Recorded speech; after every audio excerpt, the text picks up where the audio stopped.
bizarre. Voilà, ça ne me donnait pas vraiment l'idée de ce que pouvait être ce métier. Et donc le droit c'était bien, mais la famille, on était plusieurs enfants, il fallait donc faire des études, mais les financer. Donc pour les financer, j'ai fait une formation d'éducatrice spécialisée. Donc il y avait déjà quand même quelque chose qui m'entraînait vers ça, plus vers l'enfance d'ailleurs, vers le travail sur les enfants victimes, enfants maltraités. Ça se retrouve d'ailleurs dans toute ma littérature, parce que je suis très très très obsédée par ce sujet, par ces sujets-là. Et donc voilà, bon, j'étais éducatrice, et puis au chemin faisant, eh bien, 68, mai 68, avec ses bousculades, avec vraiment une révolution, pour moi en tout cas, ça en a été une. Et l'ouverture du corps des officiers de police aux femmes, non pas la grande ouverture, hein, c'était vraiment l'entre-ouverture, puisqu'on nous recrutait pour les brigades de mineurs. Voilà. Donc c'était cohérent avec ce que j'avais fait avant, mais en même temps je me disais que j'allais mettre le pied dans un métier qui me passionnait depuis l'enfance, puisque c'est par le roman policier en fait que j'avais envie c'est le roman qui me donnait envie de faire ça. Petite, vous êtes une lectrice de romans policiers. Le premier titre, c'est quoi? C'est Alice Détective. Caroline Quinn. Ça ne nous rajeunit pas. Mais oui, c'était ça, ça me fascinait. D'ailleurs, bizarrement, mon personnage s'appelle Marion, et Marion est un des personnages d'Alice, c'est une de ses cousines qui s'appelle Marion. Voilà, la boucle était à peu près bouclée. Bon, le club des 5, et puis après on passe à des choses plus sérieuses avant d'attaquer les drogues dures. Enfin, les grands auteurs, quoi. Mais oui, c'est vrai que c'est l'enquête à travers cette littérature, ce que je pouvais découvrir du métier et du contexte surtout, de l'ambiance, me fascinait. Bon, j'ai déchanté après, hein, je vous le dis tout de suite, hein, parce que dans le métier, c'est loin d'être le roman quand même. Hein. C'est ce qu'on va découvrir ensemble cet après-midi. Et Olivier, vous avez travaillé dans les stupes, dans un groupe de section enquête et recherche axé sur tout ce qui était viol et enlèvement, et sur d'autres groupes. Est-ce que vous pouvez nous dire quelques mots sur ça? Et est-ce qu'on travaille de la même façon? Est-ce que le métier est le même selon les groupes dans lesquels on intervient? Non, pas du tout. L'intérêt, c'est que flic, c'est 100 métiers différents. Donc, on parle en fonction de sensibilité. Danielle expliquait qu'elle était plutôt tournée vers l'éducation spécialisée et les enfants, et elle a commencé par travailler par la brigade des mineurs. C'était sa sensibilité. Bon, après, c'est vrai que c'était le seul poste qui avait été ouvert à ce moment-là, t'as pas vraiment eu le choix, mais ça tombait bien, c'était dans sa sensibilité. Donc moi j'ai travaillé en section enquête et recherche. J'ai jamais travaillé dans les stupes parce que justement c'est pas ma sensibilité, les stupes. C'est-à-dire que les stupes travaillent essentiellement avec des toxicomanes et des dealers. Leurs victimes, c'est des toxicomanes, et leur mise en cause, c'est des dealers. J'ai besoin de plus. Intellectuellement, j'ai besoin de plus. Moi, j'ai beaucoup de...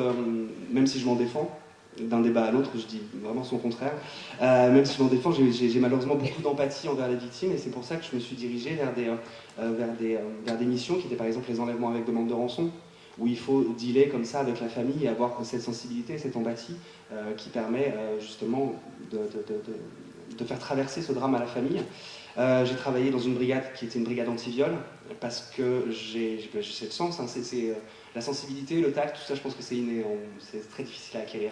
Moi, j'ai cette chance justement d'être à l'écoute de la victime, et c'est pour ça que voilà, cette brigade anti-viol me convenait parfaitement.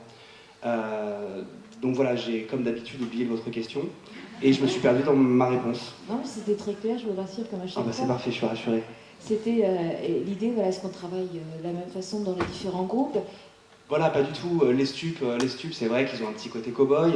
La financière, bon, c'est le seul service où ils boivent du thé à 17h. La section enquête et recherche, voilà, c'est plus des flics de terrain qui sont habitués vraiment au contact avec les victimes. Non, je pense vraiment qu'il y a même dans les crimes, par exemple, un groupe de crimes du 93 ne va pas ressembler au groupe de crimes du 36 quai des Orfèvres. Par exemple, au 36 quai des Orfèvres, c'est la crime, et c'est la crime un peu classieuse. Ils sont obligés de mettre des costumes, ils sont obligés de mettre des chaussures en cuir. La crime du SDPJ 93, si vous les croisez, vous avez peur de vous faire agresser, parce qu'ils sont habillés comme les loulous des cités. Donc non, à chaque service sa sensibilité, à chaque mission sa sensibilité, et je dirais même à chaque groupe, en fonction du leader, le leader va donner une image, le leader va donner une direction et une manière de faire. Ce que j'appelle le leader, c'est le chef de groupe. Donc vraiment, sans métier différent, mais surtout chaque flic est différent. Et vous parliez d'un groupe, c'est combien de personnes? Est-ce que ça dépend? C'est quoi? C'est 5 personnes? Un groupe de PJ, ça peut être entre 4 et 8 personnes, un groupe de CRS 60, un groupe de compagnie départementale d'intervention 15. Aussi, les services sont protéiformes, c'est en fonction de la mission. Un groupe crime, généralement, c'est 5 personnes. Et vous parlez d'enlèvement, vous avez travaillé sur tout ce qui est enlèvement. Il y a beaucoup d'enlèvements en France, ça paraît... Moi j'ai plus l'impression enlèvement que j'ai pris les mêmes drogues que Daniel étant petite, donc je me suis nourrie Caroline Quinn, des choses comme ça. Donc il y a des choses où on se dit c'est l'imaginaire du roman policier. Donc le mot enlèvement... Non, souvent... ça fait partie des chiffres noirs.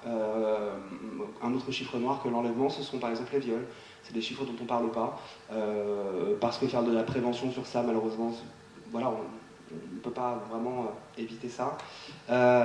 Donc des enlèvements, il y en a pas énormément. C'est-à-dire que moi, mon groupe faisait les enlèvements avec demande de rançon, les tentatives d'homicide, les braquages avec coffre et les agressions sexuelles. C'est pour vous dire qu'effectivement, on a plusieurs matières dans le même groupe, parfois, surtout dans les groupes qui sont un peu les groupes généralistes, et la section enquête et recherche en était un. Donc voilà, des viols, des enlèvements avec demande de rançon, on en faisait, je sais pas, un tous les 2 mois, à peu près. C'est quand même énorme et surprenant, je vous avouerai, comme chiffre, parce que effectivement, on entend, presque jamais parlé, il va y avoir médiatiquement tout. Alors on n'en fait pas la publicité pour plusieurs raisons, c'est-à-dire qu'on n'a pas très envie déjà que les gens sachent un peu comment ça se passe, même si j'en décris un dans Surtension, mais j'y mets des erreurs et des points qui font que si on le suit, on termine en prison. C'est pas le parfait petit modèle du kidnappeur ni du braqueur, parce que je mets en place aussi le braquage du tribunal de grande instance de Bobigny. Donc voilà, si vous le suivez à la lettre, vous terminerez aussi en prison. Appelez-moi, je vous apporterai des oranges et je m'excuserai d'ailleurs. Et à nouveau, je me suis paumé dans ma phrase. C'est incroyable ça. On parlait, vous étiez sur la notion de l'enlèvement, est-ce qu'il y en a beaucoup? Moi je vous disais que ça surprenait, et le fait que médiatiquement, vous n'aviez pas envie de faire de la pub en disant... non, c'est pas la peine, le concept « la France a peur », c'est pas la peine de faire peur aux gens. Il y a des gens qui jouent avec ça? Oui, la presse, évidemment. Il y a quand même dans les enlèvements, pardon, mais beaucoup de faits qui sont intracommunautaires, par exemple, et que la communauté n'a pas envie de voir développer à l'extérieur. Souvent, les Pakistanais s'enlèvent entre eux, les Chinois s'enlèvent entre eux. Voilà. Les Tziganes font même semblant de s'enlever pour les mariages. Voilà, ils s'enlèvent comme ça, et ces petits jeux entre amis. Et puis voilà, donc c'est pas médiatisé parce qu'il n'y a pas lieu de médiatiser ces faits. Et puis on arrive aussi au point qui ressemble aussi à la prise d'otage ou aux enlèvements, on ne paye pas. On ne paye pas. Malheureusement, les familles, elles, seraient tentées de payer. Et nous, ce qui est très très difficile, c'est qu'on va dire à la famille, on voudrait que vous ne payiez pas, parce que sinon les autres sauront qu'on paye. Mais effectivement, il va y avoir un risque. Ne pas payer, ça va mettre un risque sur votre enfant, effectivement. Mais nous, on est obligé de penser à la suite. C'est-à-dire que si jamais on paye cette fois-ci, et ben dans la cité ça se sait, et il paraît qu'avec les flics, on donne l'argent et il y a une remise de rançon. Donc nous aussi, on va le faire.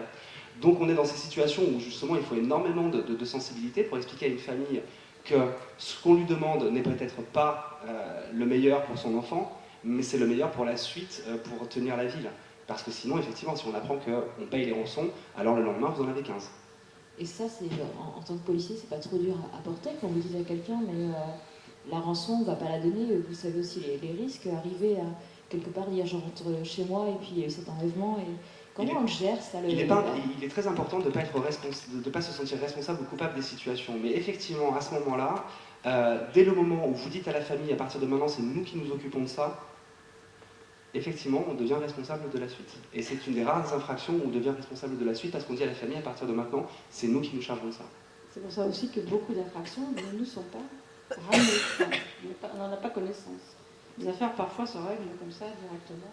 On entend dire que... On entend parler qu'après coup, quand tout est fini. On On entend dire que seulement 10% des viols sont déclarés. Je pense aussi qu'il y a une faible partie des enlèvements qui sont déclarés à la police. Parce que les familles imaginent que ce serait quand même plus simple de payer la rançon de récupérer leur enfant. Sans quoi, tristement, je pense que quelque part, elles ont raison. C'est plus facile de payer. Mais pour nous, après, ça devient le chaos. Et est-ce que justement, le roman policier, est-ce que le fait d'avoir posé votre flingue pour dégainer la plume, est-ce que ça vous a permis de mettre des choses sur papier? Est-ce que vous aviez besoin, l'un comme l'autre, parce que votre vécu professionnel était tellement intense?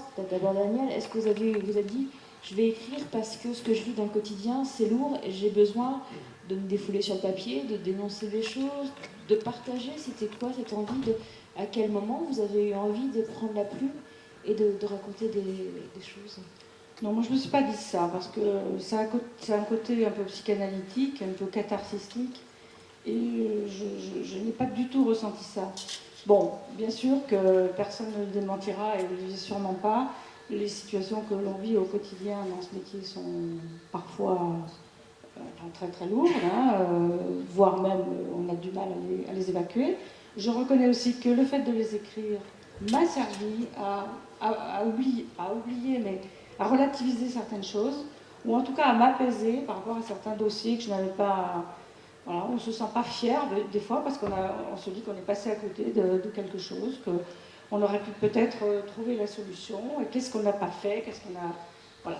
Donc oui, ça m'a servi, mais la démarche à l'origine n'était pas du tout celle-là. Moi j'avais toujours eu envie d'écrire, et je pense que j'aurais écrit, même si je n'avais pas été flic, quoi. Bon, j'aurais peut-être pas écrit la même chose, pas de la même façon, j'aurais pas utilisé les mêmes ressorts, je ne me serais pas servi des mêmes... les mêmes ressentis probablement, mais en tout cas j'aurais écrit, ça c'est sûr et certain. Après, bon, encore une fois, que ça m'ait servi à donner, à mettre quelques mots et surtout de l'écrit sur des situations, en me disant, bah oui, bon, bah, c'est peut-être pas ta faute, quoi. Puis à toi toute seule, tu vas pas changer le monde et tu vas pas tout régler et tu vas pas. C'est un petit peu l'idée de départ aussi, entre le service aux autres et faire quelque chose qui puisse faire progresser le monde, quoi. Enfin, les esprits, les élémentalités, je sais pas. Aujourd'hui, je sais que c'est pas possible, mais il y a 40 ans, j'étais persuadée que j'y arriverais un peu. Alors, contrairement à Olivier, moi, j'étais au STUP, j'ai passé 5 ans au STUP. Et ce qui m'intéressait surtout, c'était d'entrer, de créer des unités, créer des services. Donc ça, c'était au début, quand les brigades de stupéfiants de voie publique ont été créées. Donc on m'a demandé de participer à cette aventure dans une grande ville, à Lyon. Et à ce moment-là, j'étais encore persuadée que je pourrais intervenir de manière importante, quoi, sur tout ça, sauver quelques camés. Et ben voilà, quoi. Donc le fait d'écrire, c'est vrai que ça m'a donné un peu, ça m'a un petit peu d'apaisement. Est-ce qu'il y a des affaires que vous avez d'ailleurs résolues quelque part sur le papier alors qu'elles n'étaient pas dans le quotidien? Absolument. Oui, j'en ai une qui s'appelle Affaire classée. Donc là, j'ai résolu l'affaire. J'ai donné la version que j'avais à l'époque de cette affaire, et puis qui avait été classée, comme son nom l'indique. Donc j'ai refait l'histoire et j'ai donné ma solution. Ça n'a aucune valeur puisque l'affaire n'est jamais sortie, bien sûr. C'était un truc un peu intrafamilial, un peu lourd, mais en tout cas, moi, ça m'a sorti le clou du cœur, puisque c'est comme ça qu'on appelle les affaires non résolues. Enfin, moi je les appelle en tout cas. Et Olivier, le rôle de l'écriture, le moment où vous avez envie d'écrire, est-ce que ça sert à se débarrasser d'un quotidien trop lourd? Est-ce que vous êtes un peu comme Acoste qui aurait un origan sur la patate, si je me permets de parler ainsi, qui dit je vais me mettre sur le papier parce que le quotidien il est un peu difficile, c'est envie de se lâcher, de se faire plaisir. Non, comme Daniel, je ne considère pas l'écriture comme une séance de psy. Oui, alors elle appelle ça des clous dans le cœur, j'appelle ça des fantômes. C'est les choses qu'on n'a pas réussi à régler. Mais ça m'est personnel et ça ne me torture pas. Enfin, pas plus que ça. De temps en temps, si. Mais j'ai appris quelque chose dans ce métier, c'est le fait de faire 3 pas en arrière. Et de se dire, et c'est d'ailleurs un truc que mon flic dit tout le temps, c'est pas tes proches, c'est pas ta peine. Tu es coupable de rien, tu es juste un outil, tu es l'outil de la justice, ton job est de faire une enquête et de rapporter les preuves nécessaires pour que le juge et le jury puissent prendre une bonne décision, une décision qui s'approchera le plus de la situation et du contexte. Donc c'est pas tes proches, c'est pas ta peine, c'est une sorte de gilet pare-balles psychologique en plus du gilet pare-balles qu'on porte, et c'est une phrase que j'ai trouvée la première fois que j'ai dû faire une annonce d'essai. J'étais dans cette porte, j'allais appuyer sur la sonnette et je savais que quand j'appuierais sur la sonnette et que j'annoncerais le décès de ce jeune homme à sa famille, j'allais briser cette famille, j'allais la faire exploser. J'étais donc, moi, cette étincelle qui allait créer tout ça. Mais il fallait pour ça que j'appuie sur le bouton de la sonnette. Donc je suis resté 5 minutes devant cette porte, incapable d'appuyer dessus, et je me suis dit, merde, t'es coupable de rien. C'est pas ta famille, c'est pas ta faute, c'est pas tes proches, c'est pas ta peine. Et ça, je l'ai utilisé souvent, ce qui fait qu'en fin de compte, je me suis toujours considéré comme un outil de la justice, et pas autre chose. Je suis coupable de rien, j'ai rien fait, je fais juste mon job et j'essaie de le faire le mieux possible. Si on a énormément d'empathie et qu'on ramène tout ça sur les épaules, alors ces sentiments vont être des parasites à l'enquête. Et parfois, l'empathie est mal dirigée. Je suis appelé sur une jeune fille qui est morte, une gamine de 8 ans. Et quand on arrive avec notre équipe chez la famille, on voit cette petite Black habillée dans sa robe blanche de communion. C'était une vraie image de film. Elle était sublime, elle était belle comme un ange. Et la famille était à côté et pleurait à chaudes larmes. Et je me suis laissé avoir, je suis allé vers cette famille et j'ai été plein d'empathie, je suis devenu une épaule, alors qu'on a, pour les aider, des psychologues, des psychiatres, on a des cellules de soutien aux victimes, on a tout ça, c'est pas du tout le job des policiers de faire ça. Et pourtant, je suis devenu une épaule et j'ai pris cette peine et j'ai essayé d'être là pour eux et je me demandais ce que je pouvais faire pour eux. Au fur et à mesure, ça grignotait mon cerveau, plutôt mon âme en fin de compte, jusqu'au moment où le sapeur-pompier est arrivé et il m'a dit le corps il est beaucoup trop froid, hein. La petite ça fait 2 jours qu'elle est morte. Et en fait, je réalise que je suis en train de consoler des gens qui se foutent de moi depuis 2 heures. Et effectivement, c'est le père qui a fait une overdose de médicaments sur sa fille parce qu'elle toussait trop et que lui, il travaillait la nuit. Donc en fait, il a tué sa fille avec une overdose de médicaments. Et il le savait très bien et ils nous ont fait la comédie. Le fait de ne pas prendre ça sur ses épaules, de ne pas considérer que ces enquêtes font partie de votre propre vie, permet d'éviter une empathie trop forte et surtout de parasiter l'enquête. Parasiter l'enquête, ça m'a amené, par exemple, à penser que les gens que je consolais étaient des victimes. En fin de compte, non, ils étaient l'auteur du meurtre involontaire de leur propre fille. Daniel, dans... Bonne ambiance, là, j'ai bien... Non, mais c'est une ambiance polar, on n'est pas sur un festival sur le roman rose non plus, et sur la littérature sentimentale. Donc, on va continuer dans la noirceur. Et justement, ça correspond un peu à ma question.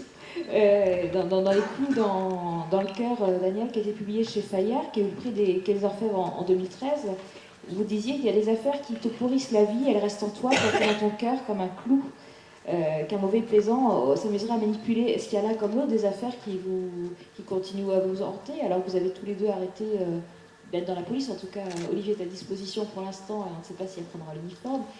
Mais elle n'a pas fini avec la maison. Moi, oui, moi je suis trop vieille, donc maintenant c'est fini, on ne va pas me remettre en service. Oui, il y a des affaires, mais bon, encore une fois, je pense que le temps fait et des faits. Alors, le temps ravive certaines choses par moment, parce que parfois, quand on s'y attend le moins, moi c'est des fois des rêves, des rencontres aussi, parce que la vie, c'est pas... On tourne les pages, c'est vrai, mais...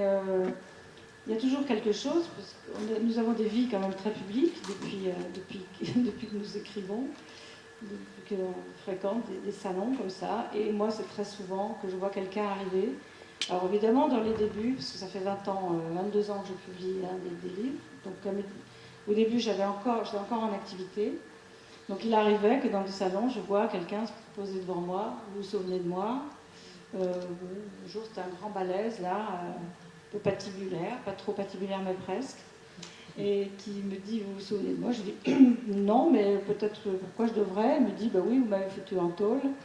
Non, grâce à vous, j'ai fait 3 ans de tôle. À cause de vous, j'ai fait 3 ans de tôle. Alors je dis d'abord, si vous avez fait 3 ans de tôle, c'est à cause de vous et pas de moi, parce que vous aviez certainement fait quelque chose. Voilà, bon, ça c'est bien terminé, la preuve, je suis encore là. Et il a acheté un livre, oui, curieusement. Bon, après, j'ai appris qu'il avait publié une nouvelle dans un recueil où il avait appelé sa nouvelle la peste blonde, parce que c'était mon surnom à Lyon quand j'étais au STUP à Lyon, parce que voilà, la peste blonde, ça dit tout ce que ça veut dire. Je leur faisais pas beaucoup de cadeaux, en fait. Et donc, donc tout ça pour illustrer l'idée qu'on retombe toujours sur le passé, sur les affaires du passé. Donc des histoires qu'on croit avoir oubliées, ou en tout cas bien apprivoisées, et qui vous reviennent dans la figure. Alors pour les affaires, c'est vrai qu'on n'y pense pas tous les jours, mais on y pense toujours, c'est vrai, de temps en temps. Voilà, moi j'ai eu une affaire d'un étudiant syrien, c'était à mes débuts à la brigade des STUP à Lyon, un étudiant syrien qui est mort. Voilà, cette affaire m'a hantée très très longtemps. La famille était venue de Syrie pour provoquer quand même des recherches parce que leur fils avait disparu et on ne disparaît pas comme ça du jour au lendemain sans laisser de traces et sans laisser d'adresse. Donc voilà, cette affaire me travaille toujours un peu parce que malheureusement, c'était pas de mon fait, mais le magistrat a décidé de saisir une autre brigade et moi je sentais que j'étais sur le point d'aboutir dans cette affaire. Et il a dit, mais non, c'est pas une affaire de stup à proprement parler, donc je vais saisir une autre brigade et un autre enquêteur qui a bousillé l'affaire, tout a été bousillé dans cette histoire, et c'est vrai qu'elle me reste un petit peu en travers, voilà. Mais je n'y pense pas tous les jours, constamment, voilà. Ce clou, il est là, mais c'était surtout vis-à-vis des familles, c'est surtout de ça qu'il est question. Ces gens qui étaient venus de Syrie, qui sont repartis comme ils étaient venus, cette fois sans savoir ce qui était réellement arrivé à leur fils, pourquoi il était mort. Et avant de parler de vos fantômes, Olivier, là, votre remarque me fait penser à quelque chose. Est-ce qu'on peut, comme ça, en tant que policier, comme on peut lire dans les romans, l'enquête, vous travaillez tellement, est-ce que ça arrive qu'un policier puisse se dire, tiens, je vais enquêter tout seul sur une enquête le soir, sur mes jours de RTT. On voit ça un petit peu dans certains romans. La réalité, c'est quoi? Quand on vous dit des saisies de l'affaire, est-ce qu'on se dit, je laisse, ou est-ce qu'on est tenté par l'idée d'aller creuser, ou est-ce qu'on a le temps aussi Oui, on est tenté, c'est vrai, mais on est tenté, mais il ne faut pas le faire. Moi, je suis persuadée qu'il ne faut pas le faire. Je l'ai fait dans cette histoire de Syriens, là, parce que on l'avait retrouvé dans un endroit, c'était particulier, je suis retournée sur les lieux, il y avait un journaliste dans l'histoire qui était aussi très, très, très intéressé, très impliqué, mais après coup, je me suis dit que c'était vraiment la pire idée qui soit. D'ailleurs, chaque fois que ça s'est fait dans les affaires criminelles où l'enquêteur s'est trop impliqué, ça a mal fini, soit il s'est flingué, soit il est sorti tellement dévasté qu'il n'a plus pu faire son travail. Donc moi, je rejoins totalement ce que dit Olivier. On ne peut pas toujours le faire, surtout quand on est jeune et fougueux et qu'on se dit qu'on va encore une fois réparer toutes les douleurs et toutes les plaies. Hein, mais il faut vraiment éviter. Il faut vraiment faire ces 3 pas en arrière. Je reprends toujours ta formule d'ailleurs. Voilà, je la trouve parfaitement adaptée. Faire 3 pas en arrière pour ne pas se prendre à ce jeu qui est beaucoup trop, à titre personnel, beaucoup trop dangereux. Et la procédure judiciaire est tellement cadrée et contrôlée que la recherche de la preuve est elle aussi très très encadrée.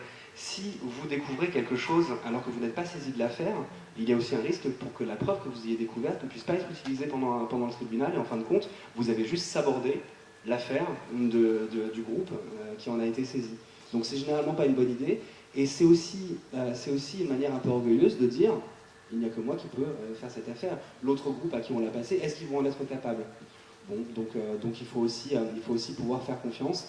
D'un autre côté, j'ai eu la chance, moi, de ne pas avoir vraiment ce clou dans le cœur comme Daniel. J'ai des affaires qui sont des fantômes, mais c'est juste parce que, à mon sens, à mon goût, la réponse pénale n'a pas été à la hauteur de ce qu'attendaient les familles des victimes.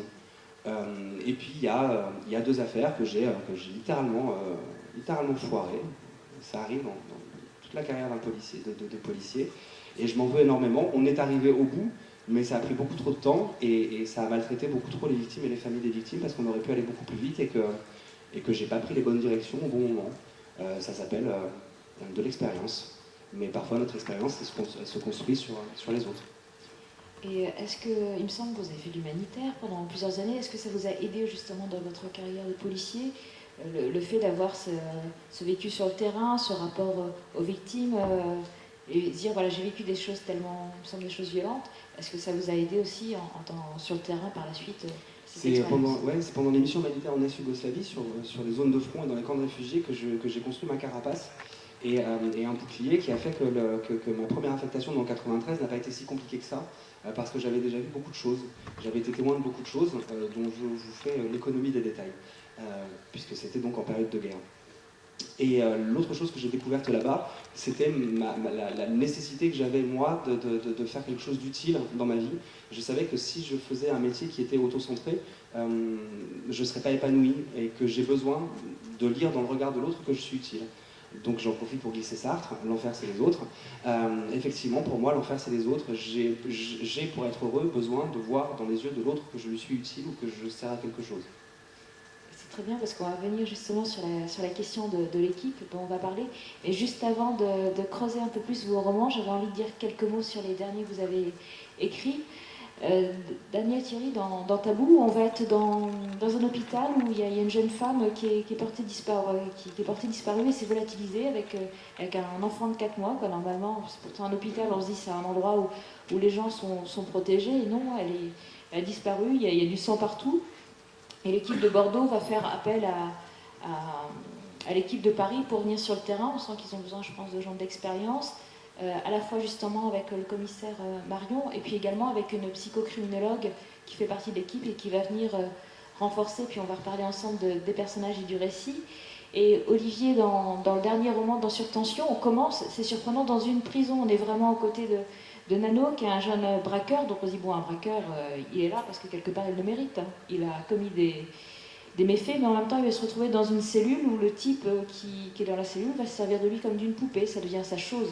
Et voir comment l'individu qui est un braqueur va devenir, en tant que lecteur, on n'a qu'une envie, c'est de le protéger. Ok, il a fait un braquage, mais devenir la poupée de l'autre, c'est juste pas possible. Est-ce qu'il sera la seule poupée si on le retire de la cellule et qu'on met quelqu'un d'autre? Est-ce qu'il ne va pas subir les mêmes choses? C'est ça. Et on reviendra ici avec toute l'équipe de Coste. Hein. Et quand je dis équipe, et c'est important, c'est l'un comme l'autre, les équipes, voilà, on n'est pas dans, vous n'êtes pas dans certains romans, il y a un flic super-héros qui va sauver le monde en 24 heures, 48 heures, je caricature un peu pour tout le respect que j'ai pour d'autres auteurs, mais on est sur un personnage ou un duo. Et vous montrez, et je me suis aperçue en préparant cette rencontre, ce qu'on va retrouver dans le roman policier scandinave aussi, ce sont des équipes, ce ne sont pas des super-héros, ce sont des hommes et des femmes, et je vais vous laisser vous en parler justement de ces personnages et pourquoi vous aviez envie de montrer la pluralité, pas avoir un super-héros qui va dire en 48 heures je te résous l'affaire. D'abord parce que nous sommes, je pense, un petit peu tous les deux ancrés dans une certaine réalité, en tout cas un réalisme, puisque on ne peut pas inventer des choses qu'on a, enfin pour moi en tout cas, qu'on n'a pas connues, et de la manière dont on travaille, on sait très bien que tout seul on ne fait rien, on n'est absolument rien. Une équipe criminelle, bon, bah, c'est 6 personnes minimum, et puis parfois plus, et puis parfois on a besoin de 2 équipes, de 3 équipes, et de l'aide d'autres services. Donc c'est ce qui se passe dans Tabou, puisque c'est pas la police, c'est pas les policiers eux-mêmes de Bordeaux qui font appel aux autres spontanément, parce que ça c'est toujours un peu difficile de se remettre en question en disant je vais pas y arriver, donc je vais faire appel aux autres. Même si dans la logique des enquêtes, ça devrait être le cas plus souvent. Et c'est le procureur, là en l'occurrence, qui dit bon, on fait appel à ce service, qui est un service de la PJ, la direction centrale de la PJ, et qui prend du temps pour les affaires. C'est-à-dire qu'ils vont durer. On sait qu'il y a des dossiers parfois qui peuvent durer des mois, voire des années. Voilà, ce service traite par exemple l'affaire du pont de Ligonnès. C'est un dossier qui est atterri chez eux parce que le service d'enquête territorial, bah, lui, il a d'autres affaires qui arrivent, il ne peut pas se consacrer, casse une enquête à la fois, même si on a déjà expurgé, on a déjà un niveau d'enquête et d'efficacité, entre guillemets, plus importante, mais n'empêche que c'est presque un clou chasse l'autre, donc il y a quand même des affaires qui arrivent, il faut les prendre. Donc ce service, cet office central, il a deux particularités, c'est que d'une part il prend les grands dossiers, Donc l'affaire de la petite Fiona, si ça vous dit quelque chose, l'affaire du pont du Gonesse, l'affaire de la petite Mouzin, qui est... Alors, soit tout seul, soit en co-saisine avec un autre service.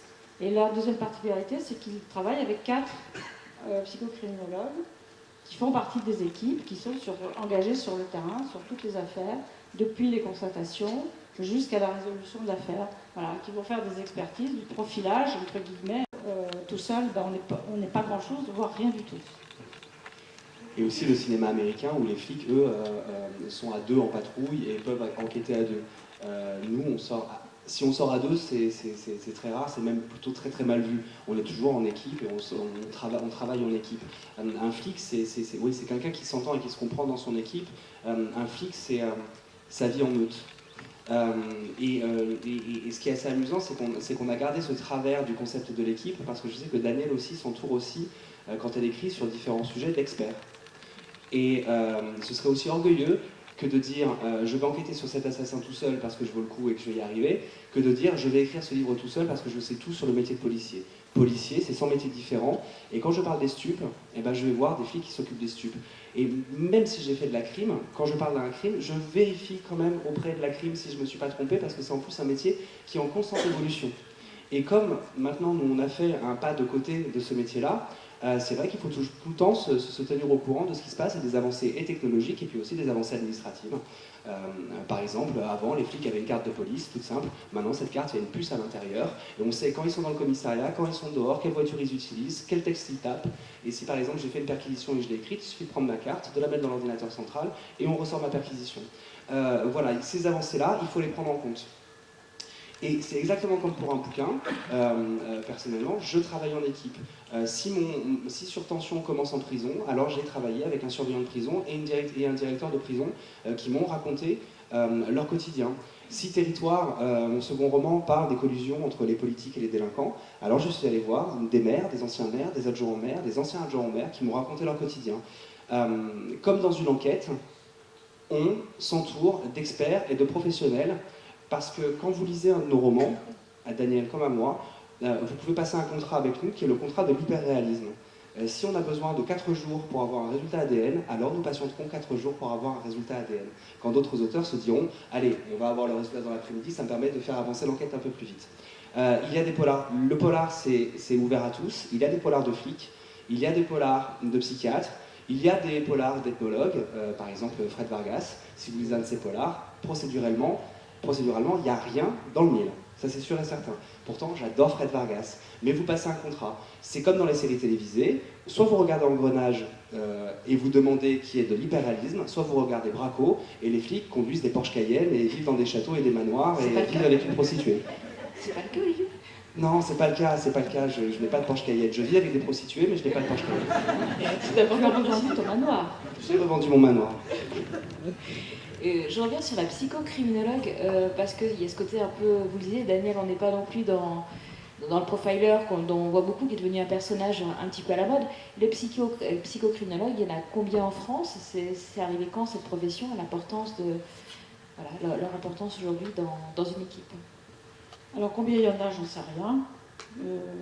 Pas tant que ça finalement. Des psychocriminologues qu'on appelle profileurs, bah, il y en a 4. Il y en a 4, voilà, ils sont à l'office. Et tu les connais tous les 4? Voilà, je les connais tous les 4 parce que, comme dit Olivier, il est évident que chaque fois que je fais un bouquin, je passe une semaine avec, pas à la file, hein, mais en plusieurs fois avec eux, avec cette jeune femme qui m'inspire, qu'Olivier connaît d'ailleurs, qui m'inspire le personnage d'Alix de Clavry. Bon, après, il y a une libre interprétation, évidemment, je noie un peu le poisson, mais quand même, et tout est validé par eux, c'est-à-dire que si je les fais parler, il faut que ce soit avec leurs mots, et pas les miens, je les traduis un petit peu quand même, parce que parfois c'est un peu difficile à comprendre, mais en tout cas quand ils écrivent, mais en tout cas voilà, et donc ils ne sont pas très nombreux, et qui ont la véritable fonction d'analyste criminel, parce qu'il y a plein de faux trucologues, hein, ce qu'on disait à l'école, quand j'étais à l'école, parce que nos anciens, ils ne voulaient pas entendre parler de ça, hein. Ils appelaient ça les trucologues. C'était des gens qui allaient les détourner de leur mission factuelle, le fait, toujours le fait. Et eux, bon, évidemment, ils sont un peu distanciés, ils se mettent un petit peu à l'écart, ils se mettent un petit peu en retrait, ils regardent les choses autrement. Et ça, pour moi, c'est passionnant d'ailleurs. Mais alors, il y a eu beaucoup de fanfarons, il y a eu beaucoup d'escrocs, hein, on peut dire un mot, de charlatans, voilà, chercheurs, merci. D'ailleurs, ce qui fait que dans certains services, comme la brigade criminelle de Paris, ne veulent même plus en entendre parler. Ils ne veulent plus même faire appel à, même ni de près ni de loin, parce qu'ils ont vécu de mauvaises expériences. Voilà. Alors il y a des bons, il y a des mauvais. Ceux-là, ils sont vraiment pro, hyper pro. Et c'est quelque chose qui nous est venu un petit peu d'outre-Atlantique.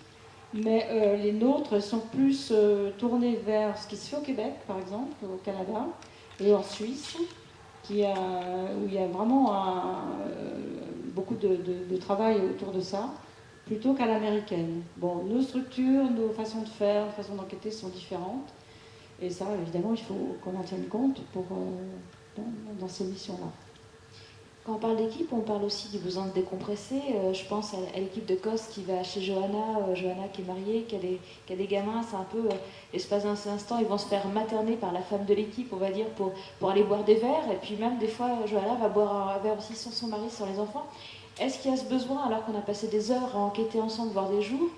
Est-ce que dans la réalité, c'est pareil? Est-ce que les policiers ont besoin de se dire, je ne peux pas rentrer à la maison tout de suite, je vais boire des verres, et comment ça se passe voilà, est-ce que concrètement sur le terrain?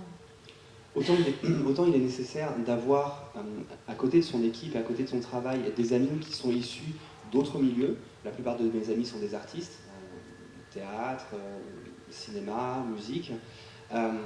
Autant c'est pas avec eux qu'on va parler des choses les plus dures et les plus crues qu'on a vues, parce qu'au bout d'un moment, ils peuvent écouter une affaire, ils peuvent en écouter deux, mais c'est pas non plus des réceptacles de tout ce que nous on vit. Parce que pourquoi on supporte ça?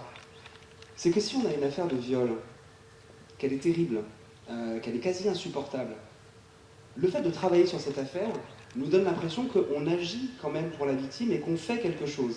Et quand on va le raconter à un tiers qui, lui, ne peut rien faire, il est juste le réceptacle de toute cette histoire dont il ne pourra pas, qui ne pourra pas faire avancer, il ne pourra pas être utile.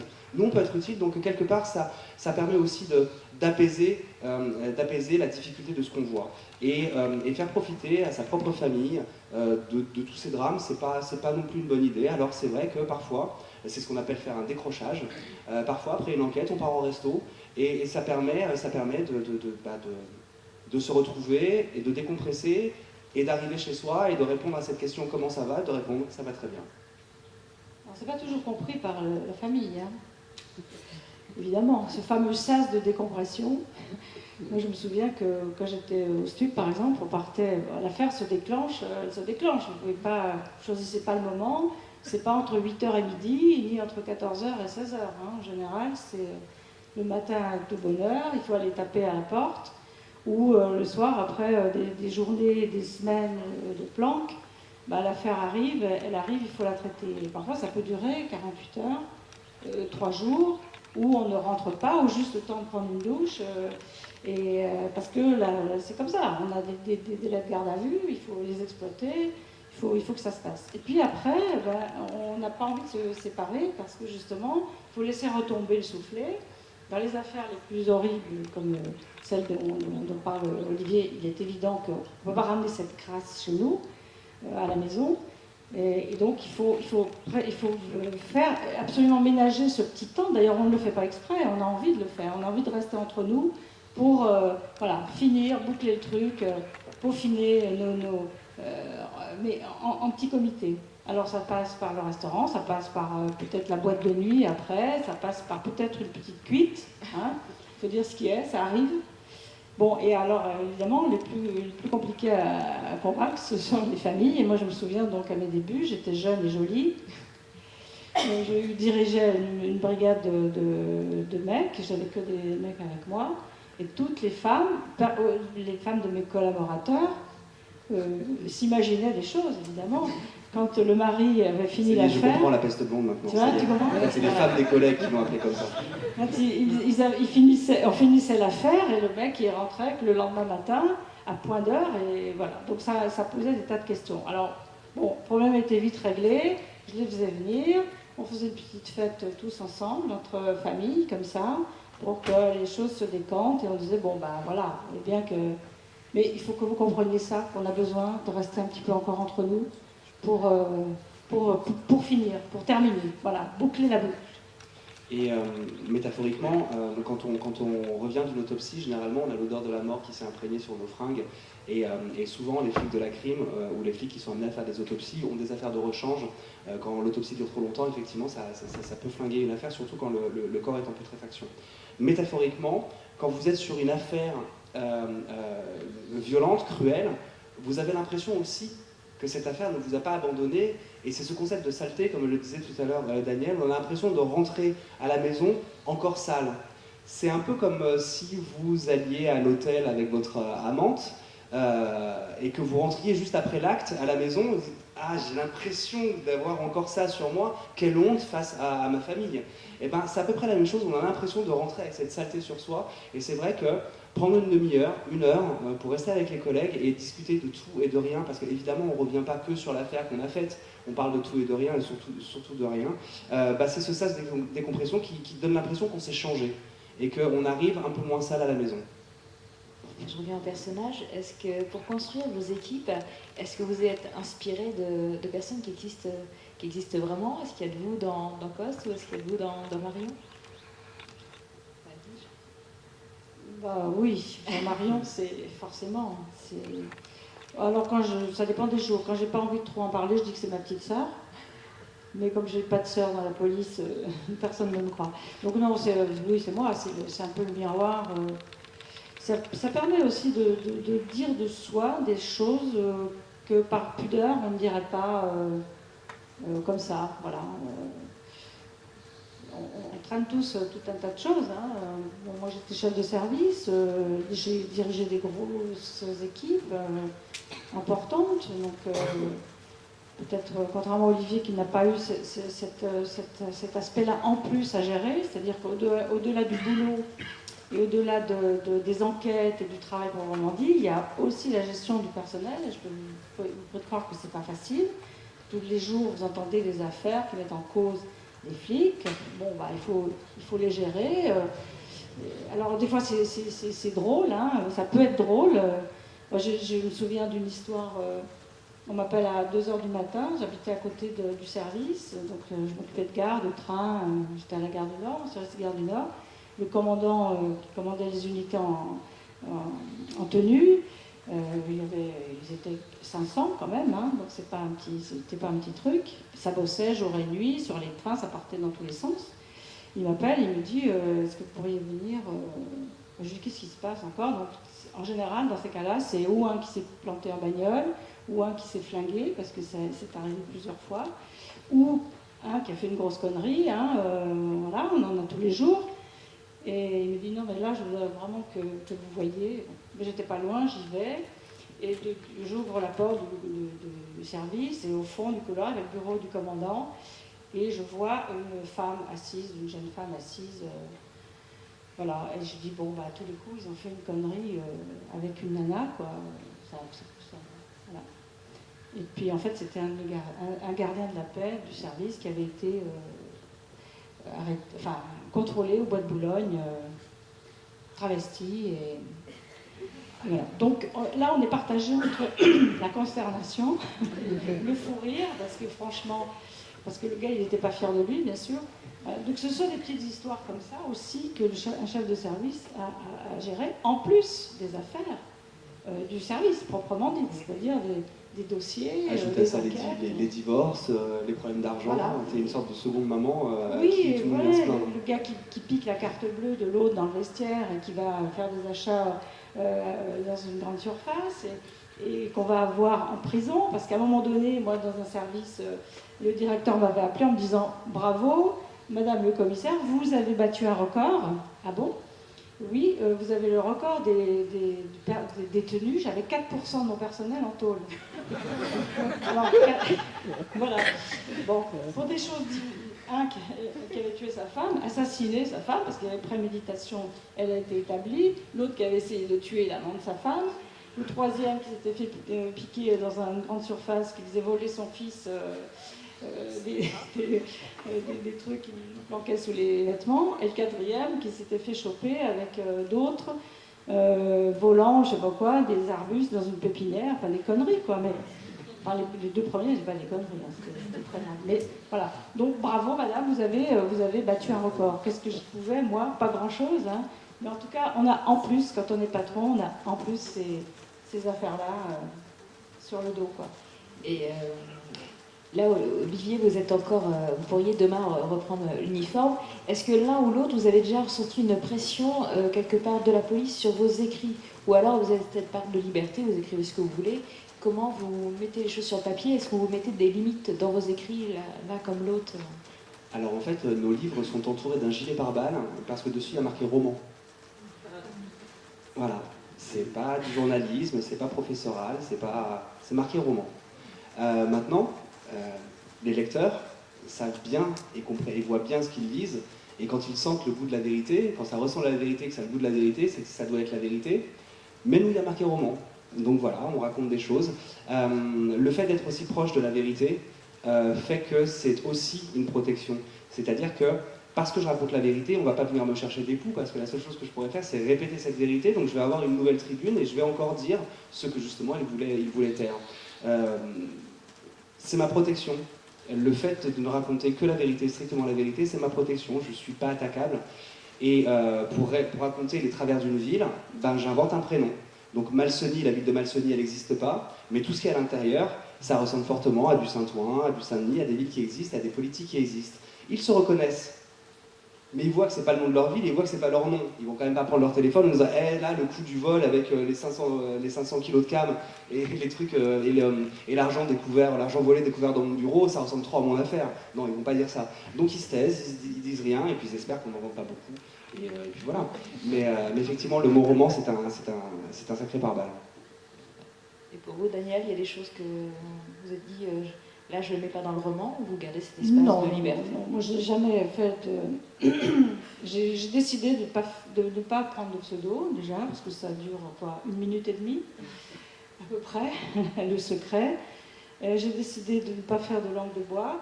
Bon, j'avoue, quand j'ai publié un livre autobiographique. Alors, j'en parle pas parce qu'il va être réédité, complété, réédité.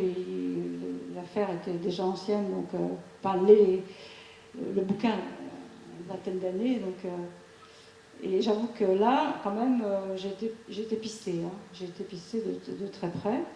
Mon premier roman, j'avais le choix entre prendre un pseudo, demander l'autorisation que l'on m'aurait refusée parce que principe de précaution, l'administration déteste se retrouver à dire oui ou à dire non, parce que si elle dit oui et que ça se passe mal,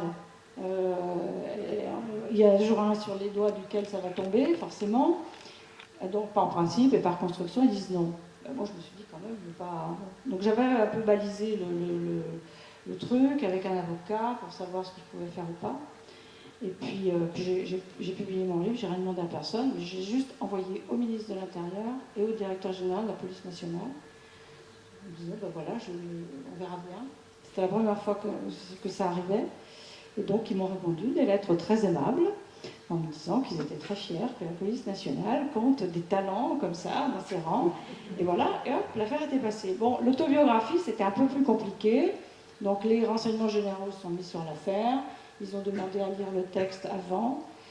Et puis voilà, parce qu'il y a eu un buzz quand même. Hein. La presse, pas mal une page dans l'IB, tous les grands hebdos ont évidemment parlé. Mais je n'ai pas fait de langue de bois, mais je n'ai pas non plus été... moi, je n'ai pas particulièrement de comptes à régler. Les comptes que j'avais à régler, je les ai réglés moi. Voilà, mais pas par bouquin interposé. Peut-être quelque chose qu'on s'interdirait de dire, c'est quelque chose qui mettrait en péril ou qui rendrait plus difficile le travail de policier. Si je monte le braquage du tribunal de grande instance de Bobigny, j'y mets effectivement des faits qui, si on le suit tel qu'il est, font rater le braquage. On évite par exemple de donner des techniques de police qui ne sont pas encore connues. Par exemple, je sais 2-3 choses sur la téléphonie portable qui sont tellement hallucinantes que ça faciliterait grandement le travail de tous les criminels Et ils ne le savent pas. Donc je me tais. Sur Engrenage, quand on travaillait sur la série, il y a un type de la mairie qui est arrivé et qui a dit mais vous savez ce qu'on peut faire avec un portable? Et moi je dis oui, moi je sais, mais le public ne le sait pas. Et Engrenage tout de suite a dit c'est pas grave, on le met dedans, on le met dedans. Et donc nous, moi je me suis opposé, j'ai dit au type de la mairie tu déconnes complètement, tu peux pas donner ce genre d'informations. Donc voilà, si ça vise à rendre plus difficile le travail des policiers, j'évite. Et si ça vise à identifier une victime, ça aussi j'évite, puisque je refuse de faire mon beurre sur des victimes qui pourraient se reconnaître. Je serais assez heurté qu'une victime puisse se reconnaître dans mes livres et puisse se dire tiens, il écrit ma vie sans me l'avoir demandé. Vous ne m'avez pas demandé si Coste me ressemblait, vous l'avez demandé à Daniel, vous ne l'avez pas demandé à moi. Non. Il me semble que si. Est-ce que Coste, il pourrait se dire je vais arrêter un peu, je suis usé par le boulot, je vais me mettre à écrire des romans? J'ai pas très envie de répondre à cette question. C'est pour ça que je ne l'ai pas posée. Parce qu'elle est un peu personnelle et que lui, effectivement, Coste me ressemble, mais j'ai pas envie d'aller plus loin. Non, c'était sur la nécessité de la réalité des personnages. C'est une petite anecdote que j'aime beaucoup. Simenon, quand il a commencé à écrire des romans policiers sur le 36 quai des Orfèvres, il a eu l'orgueil d'envoyer ses livres justement au 36 en disant regardez, j'écris des livres sur vous. Et le chef du 36 l'a rappelé en disant sinon vous allez arrêter tout de suite, c'est pas possible. Il n'y a rien qui tient droit. Vos flics, c'est pas comme ça qu'on bosse, c'est pas comme ça qu'on est. Le 36, c'est même pas comme ça. Donc venez nous voir une petite semaine ou deux et nous on va vous montrer ce que c'est. Comme ça vous serez un peu plus dans la réalité et donc ce sera plus crédible. Sinon, on fait la gueule pendant quelques mois, évidemment, parce qu'un auteur est toujours heurté quand on lui dit que son travail est mauvais. D'ailleurs, j'aime beaucoup tes livres, Daniel. Et puis au bout d'un moment, il craque. Et au bout d'un moment, il craque, sinon, et puis il va à ce fameux 36 quai des Orfèvres. Sauf que le directeur, à ce moment-là, n'avait pas de temps à lui consacrer. Et il a regardé autour de lui s'il n'y avait pas un flic qui pouvait lui faire le tour du 36 quai des Orfèvres. Et à côté de lui, il y avait un commissaire, le commissaire Massu, galure sur le côté, avec son sandwich au jambon, avec son demi, avec son grand impair, comme ça, qui était sur une enquête, une fesse sur une table, en train entre deux auditions. Et il dit commissaire Massu, vous voulez pas vous occuper de monsieur Simenon? Et c'est devenu Maigret. Donc voilà, la nécessité parfois de prendre vraiment dans notre quotidien et donc, justement de profiter du fait que nous sommes flics pour raconter des polars de flics. Merci de préciser. Et avant de laisser la parole au public, parce que je pense qu'il y a des questions, on parlait de la lecture des romans de l'un et de l'autre. Vous êtes très complices, je trouve, tous les deux. Est-ce qu'on peut imaginer, un peu comme dans les séries télé, un crossover? Est-ce que vous pourriez écrire un roman à 4 mains et mettre ensemble vos équipes? Est-ce que c'est quelque chose que vous pourriez imaginer ou pas? Très compliqué, les égos, les 4 mains. Et vous savez comment faire disparaître un corps, donc celui de l'un ou de l'autre, si ça se passe mal, c'est ça? Ouais. Et puis dans l'équation, l'inquiétude vient de là, hein, le danger vient de là, ça c'est une certitude. C'est tellement difficile d'écrire un livre et c'est tellement personnel que je vais faire un chapitre, que je vais l'envoyer à Daniel. Daniel va faire un chapitre, elle va me l'envoyer. Et puis moi, dans son chapitre, je n'aurais pas dit les choses comme ça. Et dans mon chapitre, elle aurait enlevé ce type de langage, parce que j'en ai quelques-uns. Et si c'est pour à la fin casser une amitié timide, parce qu'on se voit que sur les salons, mais réelle, non, je préfère pas tenter le coup. Et puis en plus, je pense qu'on s'autosuffit parfaitement et qu'on a nos histoires à raconter, mais c'est quand même le coup de s'attaquer l'un l'autre et de se faire du mal, parce qu'il y a tellement de personnel dans un livre, il y a tellement de soi-même, et puis les égos, c'est assez compliqué à gérer. En tout cas, moi je sais que je suis très chiant. Ça, je confirme. Non, autant un document, bon, à 4 mains, à 2, voilà, on peut faire ça, je l'ai fait plusieurs fois, j'ai fait plusieurs trucs avec un collègue. Bon, il faut quand même pas que son ego vienne surpasser le mien, hein, pas exagérer non plus. Hein. Mais dans les romans, puis moi j'aime trop ce que fait Olivier, je suis chaque fois surprise et sous le charme. Je veux pas me mêler de son truc. Non mais c'est vrai, hein. Je suis aux anges en plus quand j'entends ça. Moi je reste dans les miens, chaque fois j'attends qu'il y ait une nouveauté parce que je découvre des trucs, voilà, je me trouve très douée. Je te ferai l'addition après. Hein. Je le trouve très douée, donc voilà. Je veux pas me mêler son truc, sûrement pas. Et puis on n'a pas les mêmes couleurs, on n'a pas les mêmes sentiments, on n'a pas les mêmes images, on n'a pas les mêmes flics. On n'a pas les On n'a mêmes... pas le même sexe. On n'a pas le même sexe, on n'a pas la même couleur de cheveux, on n'a pas le même mari. On n'a pas les mêmes Mon sensibilités. mari ne voudrait pas que je traîne avec toi parce qu'il trouverait que c'est trop dangereux. On n'a pas les mêmes sensibilités, ni les mêmes choix, ni les mêmes moteurs. Si Daniel aime beaucoup écrire sur les enfants, c'est quelque chose qui, moi, me fait très peur. Et si dans Surtension, j'aborde la pédophilie, le moment où, à un moment donné, elle va voir une vidéo, en fin de compte, l'homme apparaît, il y a un enfant à côté, elle ferme l'ordinateur. C'est comme moi, pour l'instant, j'en suis pas capable. Ayant travaillé pour la brigade anti-viol, je suis aussi incapable de décrire un viol.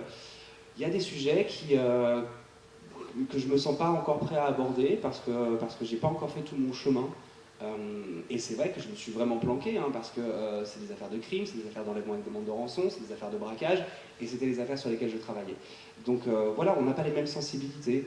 Je pense que non, si en plus c'est pour sortir une histoire de guingois où chacun va essayer d'aller chercher chez l'autre quelque chose qui lui correspond et en fait de construire quelque chose un peu dans un livre Ikea.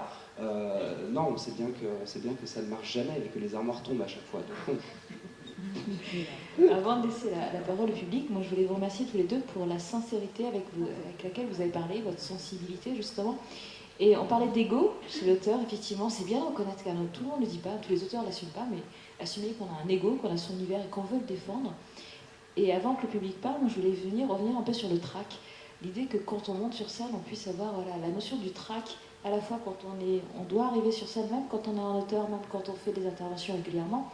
Et Daniel, vous parliez même du trac avant, pendant une interpellation. Voilà, le trac, c'est quoi et est-ce que vous l'avez encore là comme l'autre? C'est l'apanage des grands.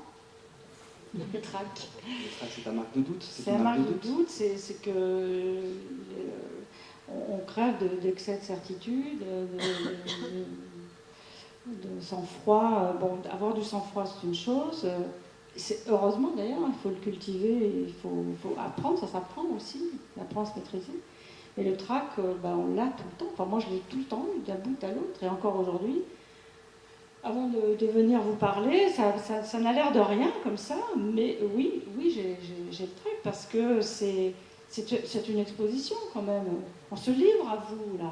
Vous êtes dans l'ombre, on vous voit à peine, bien vous cachez un petit peu, mais nous on est là, on est exposés. Voilà. Donc j'espère que vous allez être indulgents avec nous après parce que ne les traite pas. Olivier Rogaillard, pas comme vous, n'a jamais le trac. Alors moi je les traque tout le temps, je suis un énorme bileux, j'ai tout le temps une boule au ventre. Avant de venir ici, j'ai fait 2 tours du salon en respirant parce qu'évidemment j'étais impressionné, on est toujours intimidé. Le trac c'est l'expression du doute, et le doute ça veut dire que j'ai le sentiment que je n'ai pas atteint le bout du chemin, que je peux faire encore mieux, que je peux faire encore, que je peux faire différemment, que je peux plaire plus, que je peux m'améliorer. La certitude c'est j'espère un jour ne jamais être dans cet état de certitude constante, déjà parce que quelqu'un qui est sûr de soi, c'est pas très intéressant, mais quelqu'un qui doute, écoutez, le doute c'est comme un moteur, et puis après il y a différents tracks. Il y a les tracks positifs qui vous permettent de monter sur scène et d'être un petit peu comme un boxeur, et puis il y a les tracks négatifs qui font qu'en fin de compte, on vient pas au débat, on reste aux toilettes en vomissant. Donc moi j'ai la chance d'avoir un track positif. Et arriver devant une salle avec du public, c'est un peu comme arriver devant sa page, la fameuse page blanche. Et bien on commence aussi à avoir un public et on se dit, est-ce qu'il va être réceptif? Est-ce qu'il va bien vouloir nous entendre? Est-ce qu'il va marcher à nos histoires? C'est comme une page blanche, un public. Donc, et puis aussi, il y a cette facilité quand on écrit nos bouquins, où c'est vrai, où on se livre énormément. Quand je termine un bouquin, mes parents m'appellent en me disant donc ça c'est toi, ça c'est toi, ça c'est toi. Mes amis me disent on te reconnaît tellement dans la manière de parler, dans la manière de faire agir ta personnage, sauf que c'est dans le livre, on n'est plus là. Là, vous nous posez des questions, on répond avec autant d'honnêteté que nos personnages dans nos livres, sauf que là, cette fois-ci, c'est nous qui le disons. Donc il y a moins de barrières, il y a moins de protection, et souvent, un peu comme le dimanche matin, on se réveille de ces soirées du samedi soir où on s'est mine, et qu'on a beaucoup trop parlé. Vous vous souvenez de cette phrase j'ai trop parlé hier, j'aurais pas dû dire ça, j'aurais pas dû dire ça. À la fin de chaque débat, pendant les débats, je me laisse avoir à chaque fois, je me dis sois pas si personnel, raconte pas tant ta vie, et puis à la fin du débat, je me dis t'aurais peut-être pas dû raconter ça, t'aurais peut-être pas dû dire ça. Il y a une sorte d'ivresse dans les débats où en fait on se laisse aller et on parle, et peut-être parfois plus qu'on ne le voudrait. Bah tant pis. Et bah tant pis, voilà. Et juste avant de finir, je voulais préciser quelque chose. J'aime bien votre notion d'ivresse quand on parle aux gens. Dire aussi que quand on fait ces rencontres, il y a un shoot à l'humain. Expliquer qu'après un salon, on peut être dans un état d'excitation. Il y a la peur, je l'ai aussi. Et après ces rencontres-là, il y a l'impression d'être shooté. Il faut un bout de temps pour redescendre parce qu'on a vécu des moments forts qui sont vrais, qui sont intenses. Et c'est beau de le partager. Aujourd'hui, plus que jamais, on a besoin de partager les moments tous ensemble. Oui, bien sûr, il y a énormément de partage, et puis il y a aussi énormément de concentration. C'est un vrai effort hein, de donner tout ça. Et le pire, c'est qu'à la fin d'un salon, au bout de 48 heures, où on a vraiment échangé, on rentre en train, il y en a pour 5 heures de train, et on se retrouve avec un voisin. C'est pour ça que je sais qu'on va reprendre le même train avec Daniel, et qu'on va pas trop s'embêter. Voilà, je connais certains auteurs, et je sais que je peux m'asseoir à côté d'eux. J'en connais d'autres, je sais qu'il ne faut absolument pas s'asseoir à côté d'eux, parce qu'on rentre chez soi lessivé. Et avant que l'auteur soit complètement lessivé, que les auteurs soient lessivés, vous allez pouvoir prendre le micro, n'hésitez pas. Et puis voilà, les mains se lèvent dès maintenant, donc on va pas laisser passer le micro dans la salle et laisser toutes les mains pouvoir. Je vais essayer d'être clair. Quand on se retrouve confronté dans une vie professionnelle avec, non pas une banalité du mal, mais avec un mal banal, c'est-à-dire indépendamment des affaires ou très sordides ou très spectaculaires, mais qui montrent une vision de l'humanité pas très reluisante, comment est-ce qu'on arrive à ne pas se faire polluer ni l'esprit ni l'âme et de ne pas avoir une vision cynique de l'humanité? Et comment faites-vous? Et est-ce que l'écriture fait partie aussi de cette prise de distance? Par rapport à notre vision, par rapport à ma vision sur l'humanité, moi c'est clair depuis très longtemps. Je n'ai confiance en personne et je sais que chacun est capable de déraper. Qu'il y a un animal en chacun de nous, qu'il y a une part sombre en chacun de nous, qu'il suffit à un moment donné de trébucher, de rencontrer la mauvaise personne, de subir l'humiliation de trop. Voilà, donc moi je pars du postulat de départ que voilà, chaque personne a une part de monstre en soi, c'est possible. Donc j'ai confiance en personne. Est-ce que c'est dû à 15 ans où effectivement mon quotidien c'était l'homme, ce que recèle l'homme de pire en lui, évidemment. Je pense que ça a joué. Et puis je crois qu'on a répondu en partie au reste de votre question quand on a parlé des 3 pas en arrière et du c'est pas tes proches, c'est pas ta peine, le fait de ne pas culpabiliser sur une enquête, le fait de se dire j'y suis pour rien. Après le fait que ça nous tâche, généralement ça nous tâche une première fois, puis une deuxième, puis une troisième, là c'est bon, on voit encore les tâches, mais au fur et à mesure de la 50e enquête, 100e enquête, au bout d'un moment on voit plus les tâches, en fait c'est une couleur différente qu'on a, c'est ce qu'on appelle la carapace. Et donc cette carapace, c'est ce qui nous permet ce qui me permet d'avoir traversé ces 15 années sans être ni cassé, torturé ou aidé. Un de mes premiers patrons m'a dit, quand j'ai fait ce métier, il m'a dit dans ce métier tu vas tout voir, attends-toi au pire, tu ne seras jamais déçu. Et c'est vraiment un métier où on perd très vite ses illusions. Voilà. Donc ça illustre ce que vient de dire Olivier. En revanche, je ne suis pas d'accord. On ne banalise jamais rien. On ne banalise rien. On s'habitue, on fait avec parce que c'est notre métier.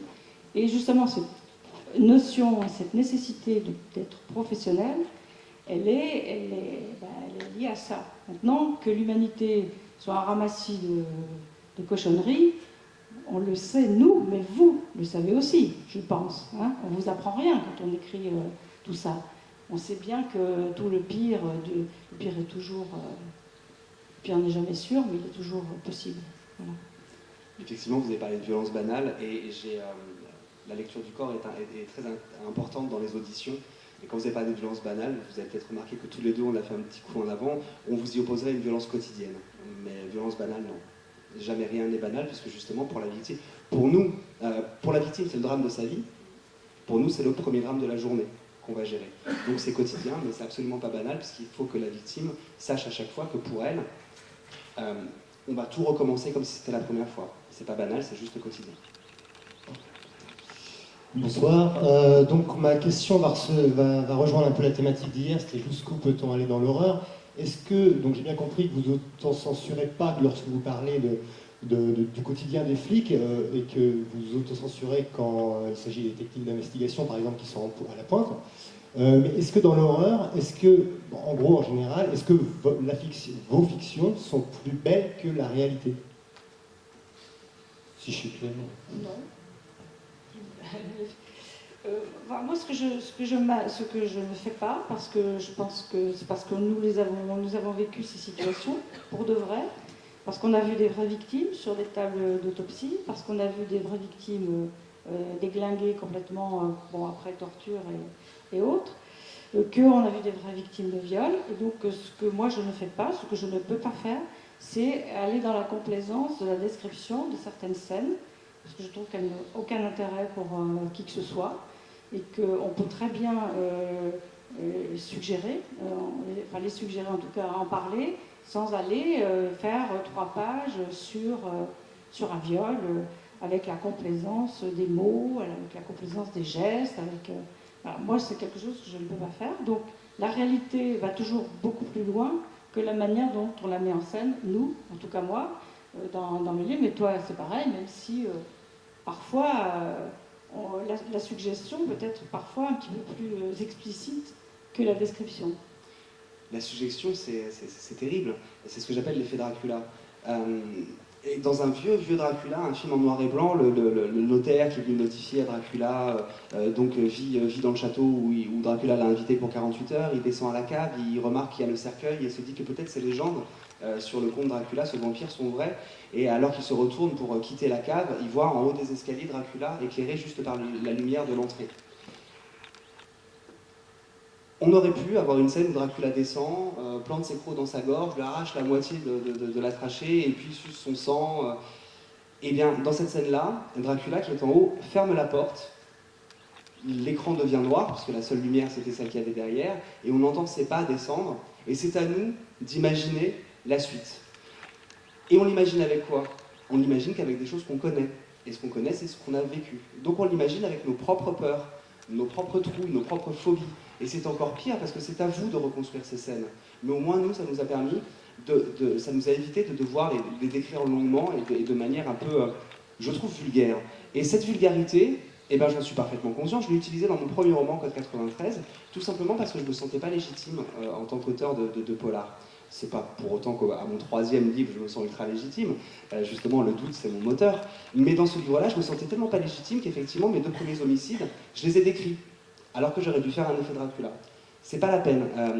Dans Surtension, elle lance une vidéo pédophile, porno-pédophile. Un homme arrive, un enfant arrive, et elle ferme l'écran, et elle part vomir dans les toilettes, et on entend juste les bruits, qui ne sont pas décrits. C'est à vous de remplir les blancs. Et vous allez les remplir avec des choses qui sont beaucoup plus violentes que si je les avais décrites.